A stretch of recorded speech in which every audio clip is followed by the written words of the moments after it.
فلسطین اور اس کا قرب و جوار وہ مقدس اور بابرکت سرزمین ہے جہاں متعدد انبیاء علیہ الصلاۃ والسلام مبعوث ہوئے، جہاں ان پر اللہ کی وحی اترتی رہی اور جہاں انبیاء علیہ الصلاۃ والسلام نے علم توحید بلند کیا اور دین اسلام کی طرف اپنی اپنی قوموں کو دعوت دیتے رہے۔ چنانچہ حضرت ابراہیم علیہ السلام نے عراق کو چھوڑ کر اسی سرزمین کی طرف ہجرت کی۔ پھر ان کی اولاد میں سے حضرت اسحاق علیہ السلام اور ان کے بیٹے حضرت یعقوب علیہ السلام نے بھی اسی مقدس سرزمین پر فریضہ دعوت و تبلیغ سر انجام دیا۔ پھر حضرت یوسف علیہ السلام کے مصر کے وزیر خزانہ بننے کے بعد حضرت یعقوب علیہ السلام کا پورا گھرانہ بنی اسرائیل مصر منتقل ہو گیا، جہاں حضرت موسیٰ علیہ السلام پیدا ہوئے۔ پھر وہ بھی بنی اسرائیل کو لے کر عازم فلسطین ہوئے۔ آپ نے انہیں مقدس سرزمین کو، جس پر اس وقت ایک جابر قوم کا قبضہ تھا، جہاد کے ذریعے فتح کرنے کا حکم دیا، لیکن قوم نے اس سے انکار کر دیا، جس پر انہیں 40 سال تک میدان طیہ میں قید کر دیا گیا۔ اس دوران حضرت موسیٰ علیہ السلام وفات پا گئے۔ ان کے بعد حضرت یوشع بن نون علیہ السلام کی قیادت میں بنی اسرائیل نے بیت المقدس فتح کیا۔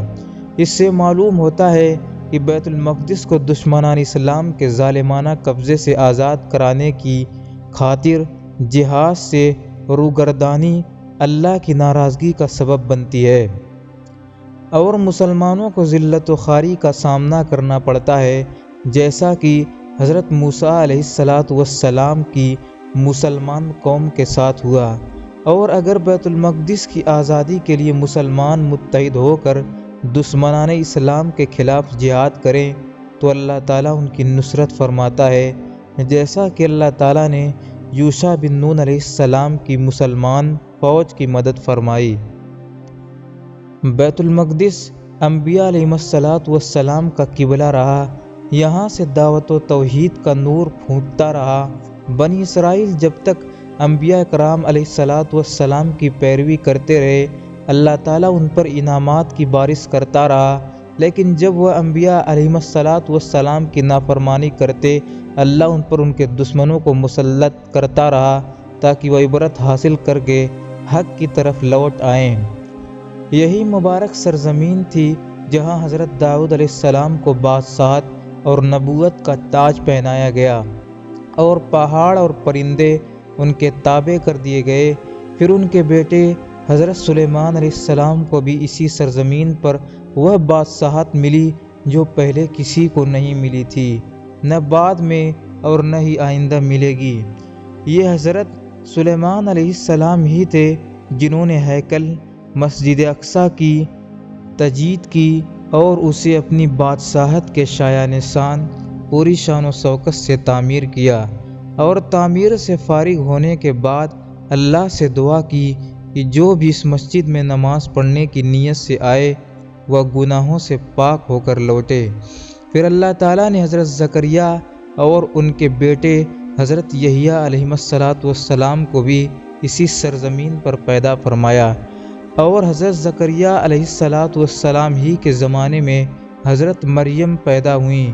جن کے بطن سے اللہ تعالیٰ نے بغیر باپ کے حضرت عیسیٰ علیہ السلام کو پیدا فرمایا، جو بنی اسرائیل کو اسلام کی دعوت دیتے رہے، لیکن جب یہود نے انہیں قتل کرنے کی سازش تیار کی تو اللہ تعالیٰ نے انہیں اوپر اٹھا لیا،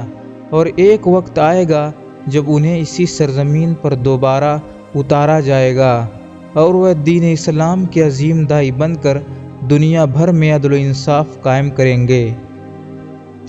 پھر نبیوں کا سلسلہ حضرت محمد صلی اللہ علیہ وسلم پر آ کر ختم ہو گیا، اور آپ صلی اللہ علیہ وسلم مکہ مکرمہ میں پیدا ہوئے، اور وہیں آپ صلی اللہ علیہ وسلم کو نبوت ملی، لیکن اللہ تعالیٰ نے انہیں بھی بیت المقدس کی سیر کرا دی اور وہاں تمام انبیاء کو ان کی اقتداء میں جمع کر دیا۔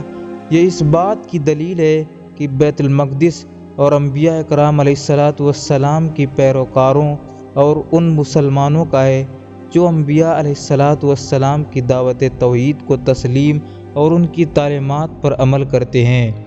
ناظرین گرامی، ویڈیو اگر پسند آئی ہو تو چینل کو سبسکرائب کریے گا تاکہ آنے والی نئی ویڈیو کی نوٹیفیکیشن آپ کو مل سکے۔